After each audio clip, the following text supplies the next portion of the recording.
اللہ تبارک و تعالیٰ کے شان میں جس نے بھی ذرہ برابر گستاخی کی ہے، ان کے خلاف بغاوت کی ہے، ان کی تخلیق میں، ان کے کلام میں عیب اور نقص نکالنے کی کوشش کی ہے یا ان سے برابری کا دعویٰ کیا ہے، اس کا انجام اسی دنیا میں بھیانک اور عبرتناک ہوا ہے اور پوری دنیا کے لیے ہمیشہ عبرت کا سبب رہا ہے۔ اور اس کی تازہ مثال یہ مردود، یہ ملعون وسیم رضوی ہے۔ اس نے اللہ تبارک و تعالیٰ کے کلام میں، قرآن کریم میں نقص نکالنے کی کوشش کی تو آج اسی دنیا میں اور ابھی اس کو سزا ملنی شروع ہو گئی ہے۔ اس کی بیوی نے اس سے اپنا رشتہ ختم کر لیا ہے، اس کے بھائیوں نے اس سے رشتہ ختم کر لیا ہے، اس کی ماں نے اسے تیاگ دیا ہے۔ وہ تمام دوست احباب جو اس کے دوسرے جرائم میں شریک تھے، اس معاملے میں وہ بھی اس سے الگ ہو گئے ہیں اور یہ شخص اب آنسو بہا کر کہہ رہا ہے کہ میں مر جاؤں گا تو کوئی نہ کوئی ہوگا جو مجھے قبر تک پہنچا دے گا، قبر میں ڈال دے گا۔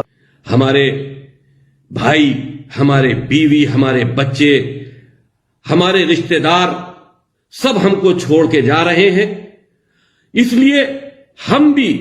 کسی کے جانے کی کوئی پرواہ نہیں کرتے۔ یہ سید وسیم رضوی سے ہمارا کوئی تعلق نہیں ہے، میں ان کا بھائی ہوں چھوٹا،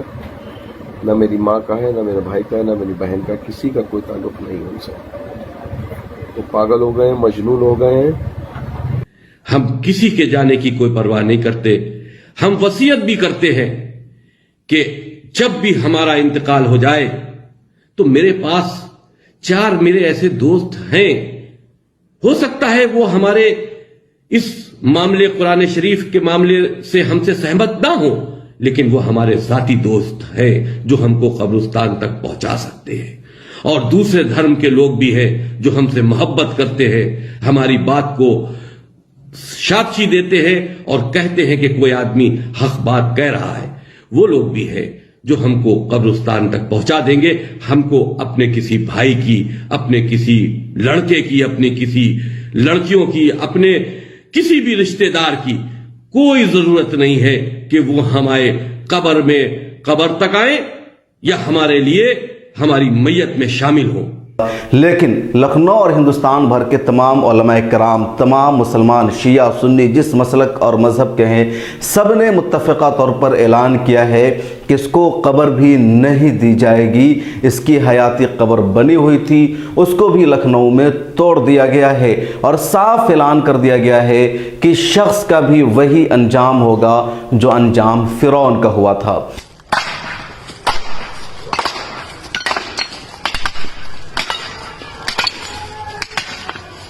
جان بھائی ایک بار تھوڑا ہم بھی مسلمان نہیں رہا تو اب وسیم رضوی کسی بھی مسلم ادارے کا ممبر نہیں بن سکتا۔ وسیم رضوی مرتد ہو چکا ہے، لہذا کسی مسلم قبرستان میں دفن نہیں ہو سکتا۔ وہ کسی مسلم قبرستان میں دفن نہیں ہو سکتا۔ نہ کوئی مسلمان اس کی نماز جنازہ پڑھا سکتا ہے، نہ کوئی مسلمان اس کی نماز جنازہ میں شرکت کر سکتا ہے۔ یہی حکم اس کے حمایت کرنے والوں اور اس کے ساتھیوں پر بھی صادق آئے گا۔ فرعون نے اللہ تعالیٰ کی شان میں گستاخی کی تھی، خود خدائی کا دعویٰ کیا تو اس کا انجام اتنا بھیانک ہوا کہ نہ اسے زمین ملی، نہ آسمان ملی اور کسی نے بھی اسے قبول نہیں کیا۔ آج تک اس کی لاش لوگوں کے لیے عبرت بنی ہوئی ہے۔ ایسا ہی بھیانک انجام نمرود کا ہوا تھا، شداد کا ہوا تھا، حامان کا ہوا تھا اور کئی ساروں کا ہوا تھا جس نے اللہ تبارک و تعالیٰ کی تخلیق میں نقص نکالنے کی کوشش کی، ان سے برابری کا دعویٰ کیا۔ اور تازہ مثال وسیم رضوی کے ہے۔ اور زندگی کے اس ماحول کو دیکھ کر، دنیا بھر میں ہونے والے اختلاف کو دیکھ کر، اپنوں سے تعلق چھوڑ جانے کے بعد اب کہہ رہا ہے کہ ہم سوسائڈ کر لیں گے۔ اس کا یہ جملہ بتا رہا ہے کہ اس کے لیے دردناک عذاب ہے، بھیانک قسم کی پریشانیوں میں مبتلا ہے، اس کا لب و لہجہ ہی بدل گیا ہے۔ اور جب تک لڑیں گے، جب تک ہم زندہ ہیں، اگر ہم کو جب بھی یہ بات محسوس ہوگی کہ یہ لڑائی ہم ہار رہے ہیں تو ہم اپنا سوسائڈ کر لیں گے، سوسائڈ کر لیں گے، سوسائڈ کر لیں گے۔ یہ وہی وسیم رضوی جو کل تک کہہ رہا تھا کہ سپریم کورٹ میں ہم نے پیٹیشن داخل کی ہے، ہم قرآن کریم کی 26 آیتوں کو نکلوانا چاہتے ہیں۔ 26 آیتیں ایسی ہیں جس میں دہشت گردی کی بات کی گئی ہے، وائلنس کی بات کی گئی ہے، تشدد کی بات کی گئی ہے۔ یہ ڈائریکٹ اللہ تبارک و تعالیٰ کی شان میں گستاخی تھی، قرآن کریم کو چیلنج کرنا تھا، اور اس کی سزا اس سے ابھی یہ مل گئی ہے کہ پوری دنیا اس سے الگ ہو گئی ہے، کوئی ایک بھی اس کا چاہنے والا نہیں ہے۔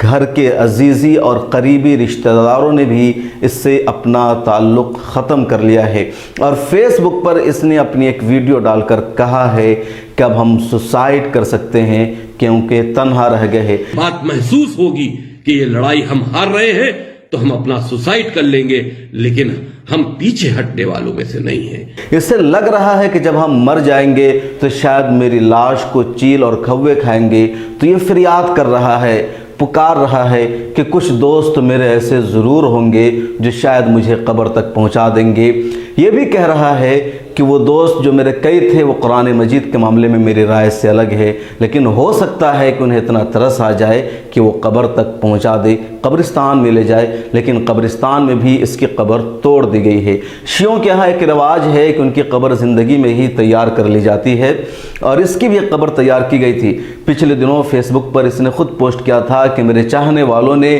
میری زندگی میں ہی میری ایک قبر تیار کر دی ہے، حیاتی قبر اسے کہتے ہیں۔ تصویر اس نے فیس بک پر شیئر کی تھی، لیکن اس کی وہ قبر بھی لکھنؤ کے لوگوں نے توڑ دی ہے، یعنی اب اس کے لیے کوئی جگہ نہیں ہے۔ حکومت ہند کی خوشنودی کے لیے، اس سے آگے کہیے کہ بی جے پی اور RSS کی خوشنودی کے لیے اس نے قرآن کریم کے خلاف یہ بغاوت کی تھی،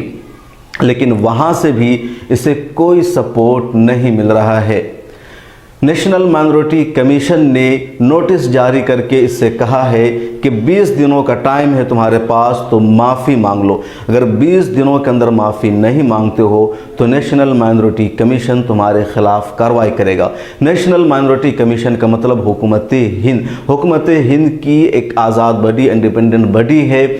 نیشنل مائنورٹی کمیشن، وہاں سے صاف کہا گیا ہے۔ خود بی جے پی کے لوگوں نے بھی اس کی مذمت کی ہے اور اس کی گرفتاری کی مانگ کی ہے، اس کو پھانسی دینے کا مطالبہ کیا ہے۔ وسیم رضوی کو کہیں سے بھی کوئی تحفظ نہیں مل رہا ہے، کوئی بھی اس کے چاہنے والے نہیں ہیں۔ ان کی فیس بک آپ چیک کیجئے تو ان کے کئی دوست جو ان کے سپورٹ میں کمنٹ کر رہے تھے وہ آج اس کے خلاف جا چکے ہیں، ان کے فیور میں بول رہے تھے وہ آج ان کی مذمت کر رہے ہیں، یعنی کوئی اب وسیم رضوی کے ساتھ نہیں رہ گیا ہے۔ وسیم رضوی کا یہ کوئی پہلا جرم نہیں ہے، وسیم رضوی نے اس سے پہلے بھی کئی سنگین جرم کیا ہے۔ کبھی اس نے مدرسوں کے بارے میں کہا کہ وہاں دہشت گردی کی تعلیم دی جاتی ہے، اس سے پہلے ایک شدید گستاخی اس نے کی تھی کہ حضرت عائشہ رضی اللہ تعالیٰ عنہ کی شان میں گستاخی پر مبنی فلم بنائی تھی، لیکن ان سب معاملوں میں زیادہ تر لوگ اس کے مخالف تھے، لیکن ایک دو لوگ ایسے بھی تھے جو اس کو سپورٹ کر رہے تھے، اس کے ستائش کر رہے تھے،